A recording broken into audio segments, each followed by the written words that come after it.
Hi friends, अगर आप हमारे वीडियो को सबसे पहले देखना चाहते हैं तो अभी हमारे चैनल को सब्सक्राइब करें और बेल आइकन दबाएं। संबित पात्रा के बाद अब तमिलनाडु के मंत्री ने कहा, मोदी हमारे डैडी है, देश के डैडी है। एक न्यूज चैनल के कार्यक्रम में बीजेपी प्रवक्ता संबित पात्रा ने कन्हैया कुमार से बहस करते हुए पीएम मोदी को सबका पिता बताया था। इस बात को गुजरे कई महीने हो गए, मगर तमिलनाडु सरकार के डेयरी विकास मंत्री केटी राजेंद्र बालाजी ने पात्रा की बात को सीरियसली ले लिया और आज मीडिया से बात करते हुए पीएम मोदी को पिता सम्मान बता दिया। बालाजी ने कहा, मोदी हमारे डैडी है, इंडिया के डैडी है। हम उनके नेतृत्व को स्वीकार करते हैं। मंत्री बालाजी ने कहा कि अम्मा यानी जयललिता के निधन के बाद पीएम मोदी एआईएडीएमके को मदद करने और रास्ता दिखाने आगे आए। इस बयान की सबसे खतरनाक बात यह है कि ये एक जिम्मेदार व्यक्ति कह रहा है, जो एक ऐसे पद पर है जिसके जवाबदेही जनता से है, ना कि प्रधानमंत्री मोदी से। अब मंत्री ने यह बात भले ही पत्रकारों के उस सवाल से निकल आई जिसमें उनसे सवाल किया गया था कि जब जयललिता ने बीजेपी से गठबंधन नहीं किया तो मौजूदा एआईएडीएम की नेतृत्व इस तरह का गठबंधन कैसे कर रहा है। इस सवाल के जवाब में मंत्री केटी राजेंद्र ने कहा कि अम्मा का फैसला अलग था, लेकिन अम्मा जैसी बड़ी शख्सियत की गैर मौजूदगी में मोदी हमारे डैडी है, इंडिया के डैडी हैं। ये एक शर्मनाक बयान है जब राज्य का मंत्री प्रधानमंत्री को देश का पिता घोषित कर रहा है। आप पीएम मोदी की तारीफ कर सकते थे, उनकी आलोचना भी कर सकते हैं, मगर उनकी पूजा करना और उन्हें पिता घोषित कर देना कहीं से भी सही नहीं है। ठीक वैसे ही आलोचना की आड़ में पीएम मोदी को गाली देना भी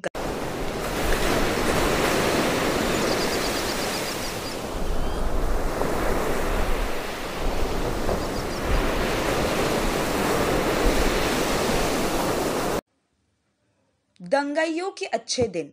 2002 गुजरात दंगों के 4 दोषियों के बाद अब बाबू बजरंगी को भी मिली बेल। गुजरात दंगों का मुख्य चेहरा रहे बाबू बजरंगी को सुप्रीम कोर्ट की ओर से जमानत मिल गई है। ये जमानत उन्हें स्वास्थ्य के आधार पर दी गई है। उन्हें 21 साल की सजा हुई है, मगर शारीरिक रूप से बीमार चल रहे हैं, जिसके लिए उन्हें बाईपास सर्जरी करवानी है। इसी के चलते उन्हें जमानत दी गई है। दरअसल बजरंग दल के बाबू बजरंगी को बीजेपी अलकमान का समर्थन था, जिसके चलते उन्हें कई दिनों तक बचाया भी जाता रहा, मगर आखिर में बजरंगी को जिंदगी की आखिरी सांस तक कारावास की सजा सुनाई गई थी। लेकिन हाई कोर्ट ने सजा घटाकर 21 साल की जेल कर दी थी। पिछले ही साल अप्रैल में नरोदा पाटिया दंगे को लेकर गुजरात हाई कोर्ट ने फैसला सुनाया था, जिसमें 4 दोषियों को 10 साल की सजा हुई थी। इस दंगे में कुल 97 लोग मारे गए थे, जबकि 33 लोग जख्मी हो गए थे। हैरान करने वाली बात यह है कि इसी साल जनवरी में नरोडा पाटिया दंगे के मामले में सजा काट रहे 4 दोषियों उमेश भाई भारवाड़, राजकुमार, हर्षद और प्रकाश भाई राठौड़ को सुप्रीम कोर्ट से जमानत दी गई थी। बता दें कि साल 2002 में गुजरात के गोधरा में 27 फरवरी को साबरमती एक्सप्रेस की एक बोगी में कुछ लोगों ने आग लगा दी थी, जिसमें कथित रूप से कार सेवकों की मौत के बाद पूरे राज्य में दंगा हुआ, जिस सुप्रीम कोर्ट ने तब के सीएम रहे प्रधानमंत्री मोदी को फटकार भी लगाई थी। इस दंगे में बड़ी संख्या में लोग मारे गए थे। इन्हीं दंगों के दौरान नरोदा पाटिया की घटना भी हुई थी।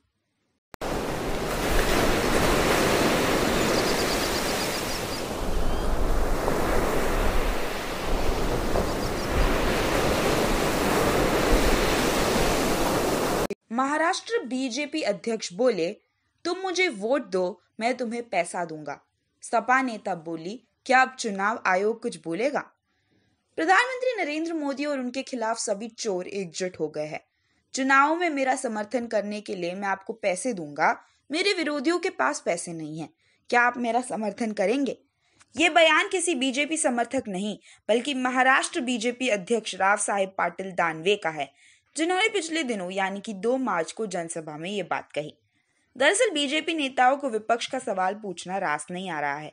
वो कभी उन्हें देशद्रोही करार दे रहे हैं, तो कभी सीधे सीधे गद्दार ही घोषित कर दे रहे हैं। पिछले दिनों पाकिस्तान पर हुए एयर स्ट्राइक पर बीजेपी अध्यक्ष अमित शाह ने जब 250 आतंकी मारे जाने का दावा किया, तो इस पर विपक्षी नेताओं ने सवाल किया, जब सेना को नहीं पता कितने मरे तो शाह को कैसे पता है कितने मरे? ऐसे दावों से महाराष्ट्र भाजपा के अध्यक्ष और जालना से सांसद राव साहेब दानवे को बल मिला, जिसकी वजह से उन्होंने विपक्ष को चोर बता दिया और वीडियो सोशल मीडिया में वायरल हो गई। बीजेपी नेता के इस बयान पर समाजवादी पार्टी की नेता और प्रवक्ता जूही सिंह ने ट्विटर पर लिखा, भाजपा के आला अधिकारियों और चुनाव आयोग को जल्द से जल्द इस घटना पर संज्ञान लेना चाहिए। बीजेपी के नेता जनता को खुलेआम कह रहे हैं कि तुम मुझे वोट दो, मैं तुम्हें पैसा दूंगा। जनाब, देश की जनता बिकाऊ नहीं है। ये पहली बार नहीं है जब किसी बीजेपी नेता ने विपक्षी नेताओं के खिलाफ ऐसे शब्द कहे हो। इससे पहले यूपी के विधानसभा चुनाव के दौरान सपा, बसपा और कांग्रेस की तुलना बीजेपी से की थी, जिसकी काफी आलोचना भी हुई थी और इसका नुकसान भी उन्हें कई जगहों पर उठाना पड़ा था।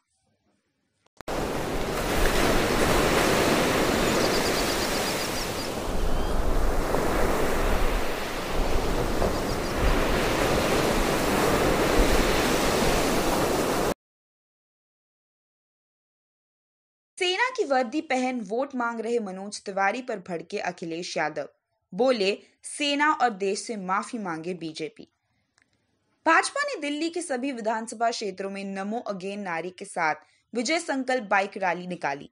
रैली की अगुवाई दिल्ली बीजेपी अध्यक्ष मनोज तिवारी ने की। इस दौरान मनोज तिवारी ने सेना की वर्दी पहनकर बाइक चलाई। पुलवामा हमले के बाद देश में बने सेना के लिए माहौल का फायदा बीजेपी ने यहाँ खूब उठाया। मनोज तिवारी का सेना की वर्दी वाली शर्ट पहनना भी इसी को दर्शाता है। वहीं बीजेपी कार्यकर्ताओं की बाइक पर विंग कमांडर अभिनंदन की फोटो और तिरंगा लगा हुआ था। मनोज तिवारी के द्वारा सेना की वर्दी पहनकर बाइक रैली निकाले जाने को लेकर समाजवादी पार्टी के अध्यक्ष अखिलेश ने भाजपा को निशाने पर लिया है। उन्होंने ट्वीट करके लिखा है कि भाजपा के लोग सेना की वर्दी पहनकर चुनावी सभाओं और यात्राओं पर निकल रहे हैं। उनके इस काम के कारण आम भारतीय लोग ही नहीं, भाजपा के कट्टर समर्थकों का भी सर नीचे हो रहा है। पूरी दुनिया में भाजपा की वजह से भारत की छवि कमजोर हो रही है। भाजपा को इसके लिए सेना और देश से माफी मांगनी चाहिए। बता दें कि मनोज तिवारी की अगुवाई में निकली गई इस बाइक रैली में भाजपा कार्यकर्ताओं ने सरेआम ट्रैफिक नियमों की धज्जा उड़ाई। किसी भी कार्यकर्ता ने हेलमेट नहीं पहना था और रेड लाइट का पालन नहीं किया। इस मौके पर केंद्रीय मंत्री हर्षवर्धन और विजय गोयल भी मौजूद थे।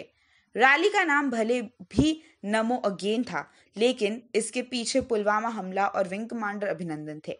सभी भाजपा नेताओं के मुंह पर इनका नाम था।